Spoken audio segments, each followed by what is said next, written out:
highest quality materials made to last. Experience royalty with Royal Foam Furniture, proudly made in Uganda, so buy Uganda and build Uganda. Visit our showrooms at Ginger Road, Chambogo Junction, Bukoto Chisasi Road, and on Victoria Mall, Entebbe, on the first floor. My name is Emi Mitala. By the grace of God, I'm the RDC of Koboko. Yes. I'm also the whip of the RDCs of West Nile. West Nile has the 12 districts and 1 city. Before here, I was in 8 other districts. I'm glad I was appointed in 2010. I worked in the districts of Mbale, the Greater Mbale. I worked in the district of Mbale. From there I went to Kamuli. From Kamuli I went to Buikwe. And then Buikwe I went to Mayuge. From Mayuge I went to Butebo, Kumi, went to Bududa, went to Kariro, and then I found myself in Koboko. So that has made you gather a lot of experience. I think so. I think I've picked, given the range of districts, the regions I've covered, and I've matured on the job because it's now 15 years. I think I've grown in the job. I've collected the experience I need to. It comes with these challenges. People don't know how busy the job is. It's a very difficult job. You know, the mandate of this job is from the Constitution of the Republic of Uganda, Article 203, which gives it a very open check. Koboko is my 9th district. I came to a district that is young. It is about 10, 11 years. No, but I think more than that. I think, yeah. But still, I think about 11, 15 years. And it was cut out of Arua. The interesting thing is that it's a district that borders 2 countries.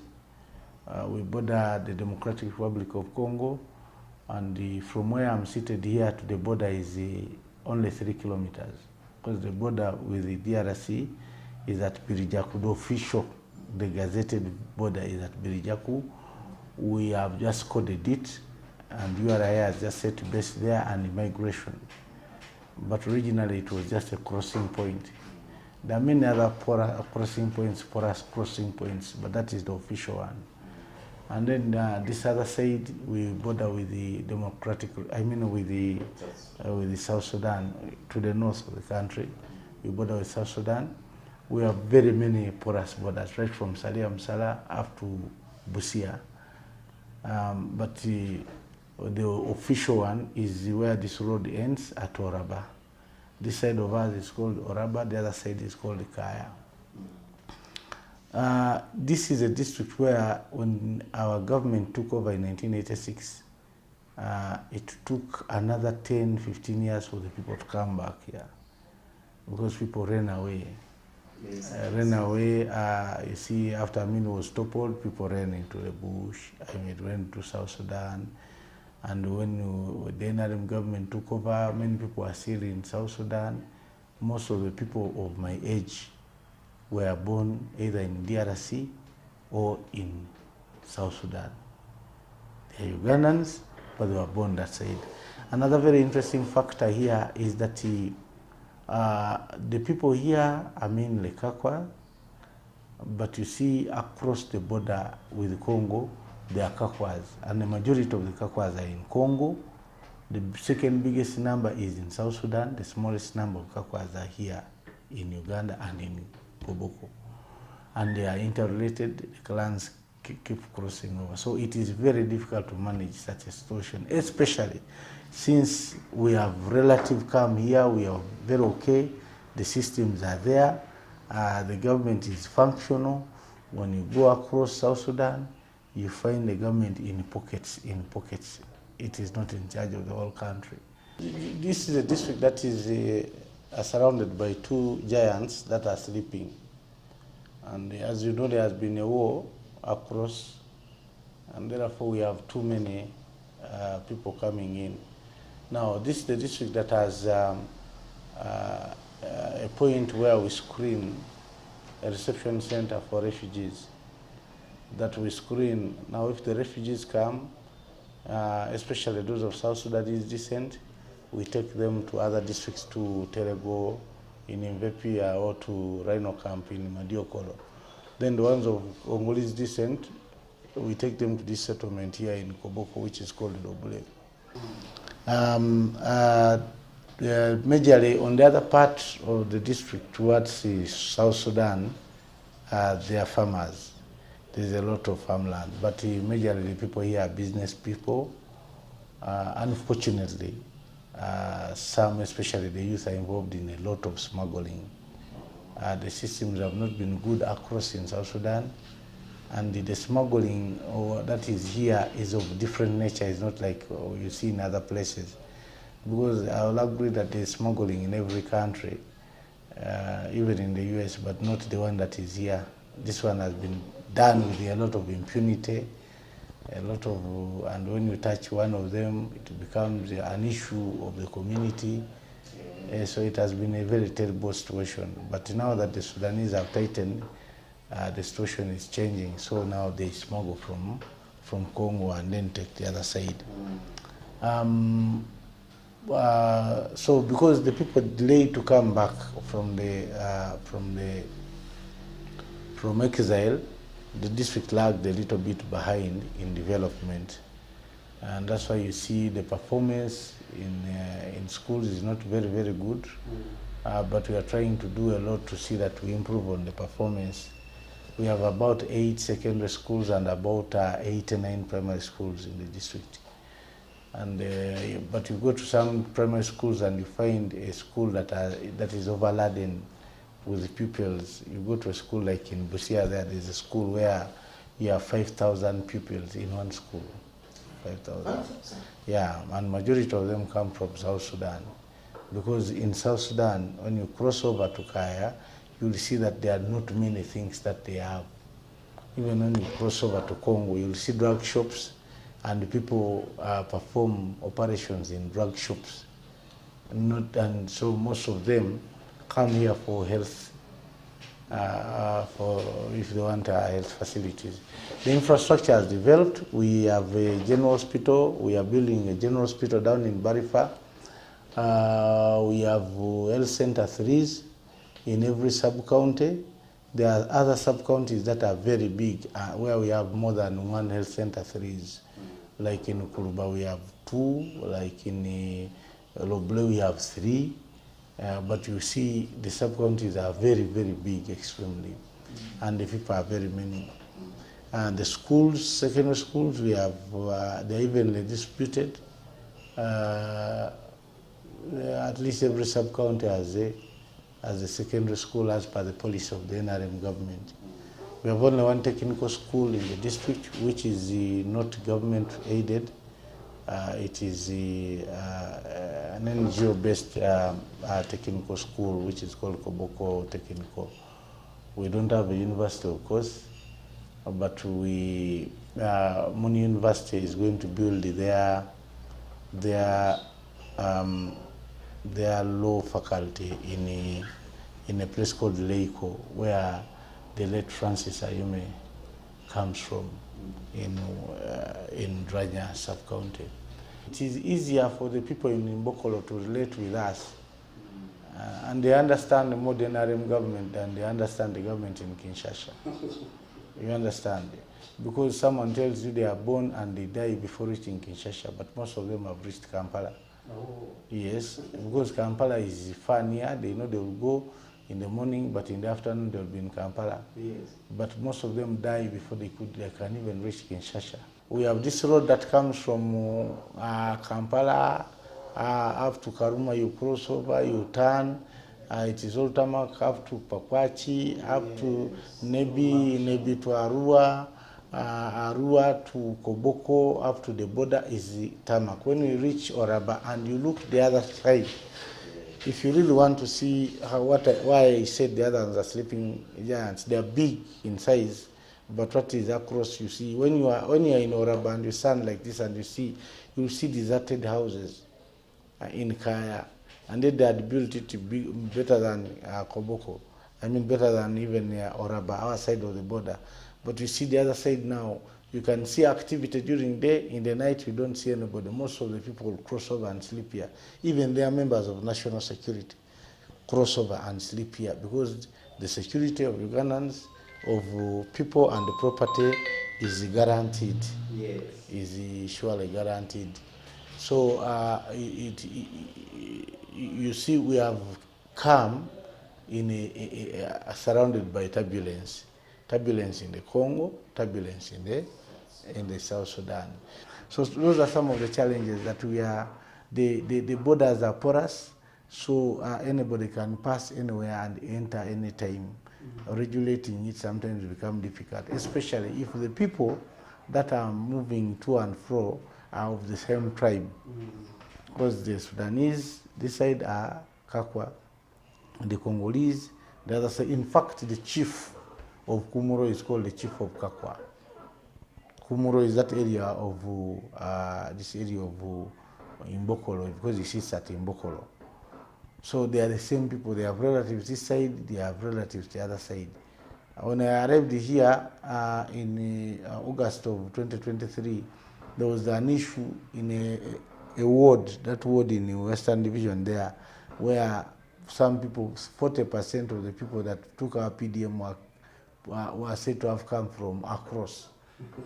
But you see, you reach somewhere, someone's bedroom is in the DRC, the sitting room is in Uganda. So how do you refer to that kind of a person? So those are some of the challenges, because now even our hospitals have a heavy weight, because there are no facilities the other side. They all come and get their facilities here. So our hospitals are overwhelmed, our schools are overwhelmed, most of everything. That's why you see at one moment I was asking the Minister of Health if there's affirmative action for like our general hospital, it gets the same like a general hospital, say in Maracha, like a general hospital, say in Kamuli. And yet they don't have that overload that comes, like we have the overload that comes with the being neighbors to these people. So we have that. So whenever there are skirmishes there, the other problem is that whenever there are skirmishes there, those skirmishes will affect us here. We feel it here so much. Koboko is sleeping right now because there's not much business in South Sudan. I am told before I came here there was a lot of business booming and the border was very, very active. When you go to the border down there right now, you see one vehicle in 2 days that is going to cross for business or something. You are watching the Lens program. Stay tuned. Step into a world of excellence, comfort and pride with Royal Foam Furniture, crafted to perfection right here in Uganda. We bring you state-of-the-art living room furniture and bedding products at affordable prices. Our wide variety of mattresses include orthopedic, pillow top, spring mattresses suitable for institutions like hotels, and many others for home comfort. With every piece telling a story of royal excellence, our products are built with the highest quality materials made to last. Experience royalty with Royal Foam Furniture, proudly made in Uganda, so buy Uganda and build Uganda.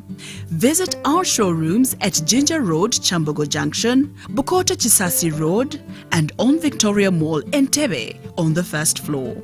Welcome back from the break. This is the Lens program. This district has benefited from hosting refugees. There are so many programs. Nusa was here.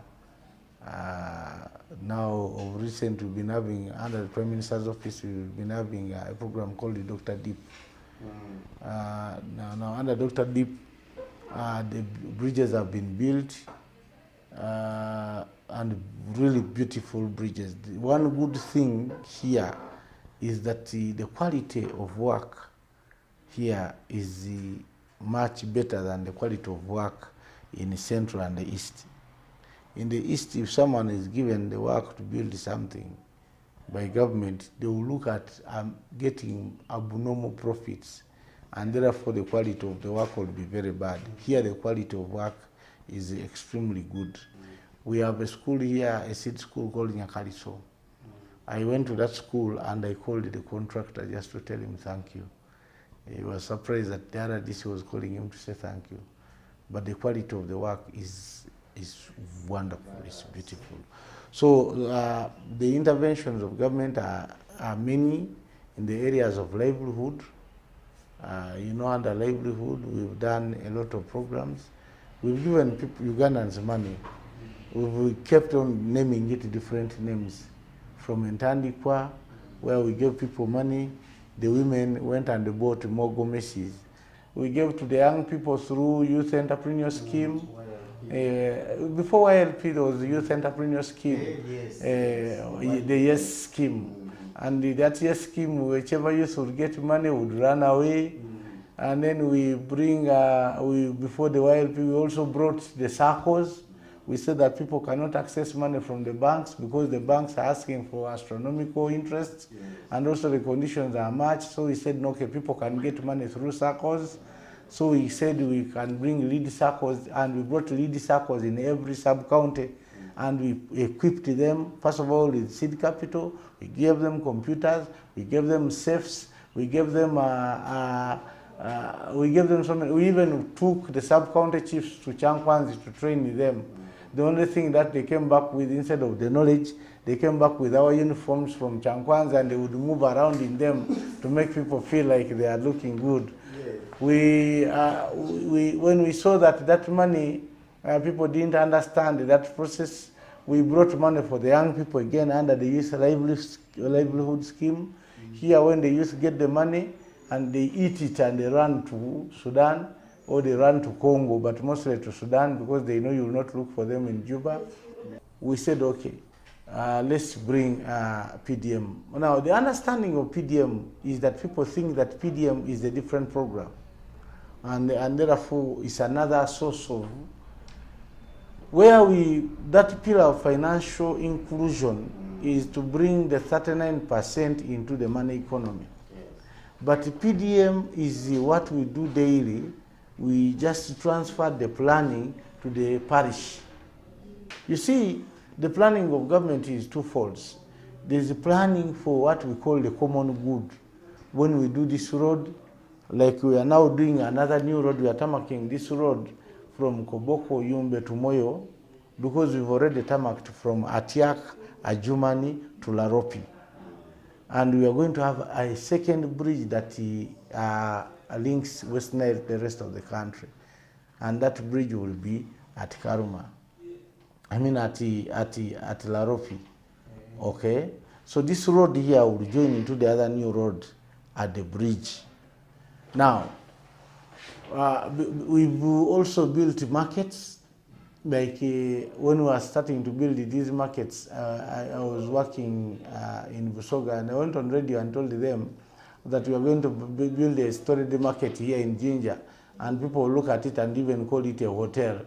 And people said, you see, people of NRM, you lie a lot. Right now, the markets are there, they are not talking about it. Because that year, we built 7, we built in Jinja, we built Wandegea, we built in Mpanga in Port Poto, we built in Hoima, we built in Mbale, and I was one of those who started the Mbale market.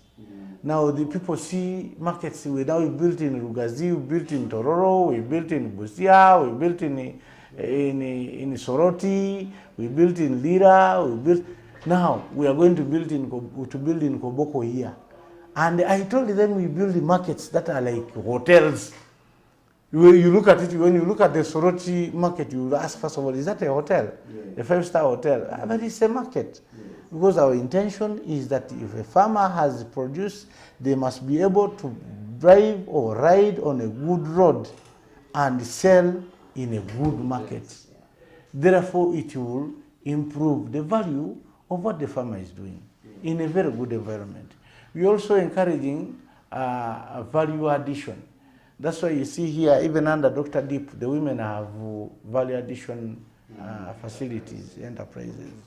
So that is where the government is looking at. So the common good, the roads, the schools, the hospitals, do you have drugs in hospitals? You have this, are we immunizing children? That is the common good. But the government also plans for personal wealth. What do you have in your wallet?